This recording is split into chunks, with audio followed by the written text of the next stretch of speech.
রাত জেগে জেগে পড়া নাকি সকালে আগে উঠে পড়া, কোনটা ভালো?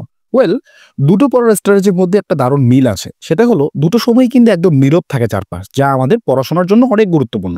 মেডিকেল সায়েন্স আমাদের বলে আর্লি মর্নিং স্টাডিতে শরীর এবং মনের ফ্রেশনেস থাকায় পড়াশোনায় কনসেন্ট্রেশন দেওয়া যায় বেশি, এবং এতে করে কিন্তু আমাদের পড়া মনে থাকে বেশি। তবে এখানে শর্ত হলো যে আপনাকে রাতে শুয়ে পড়তে হবে আগে আগে। কেননা আপনার ঠিক যতটুকু ঘুম দরকার ততটুকু ঘুম যদি আপনি না যান, তাহলে কিন্তু সকালে পড়তে বসলেই আপনার ঘুম ঘুম পাবেন।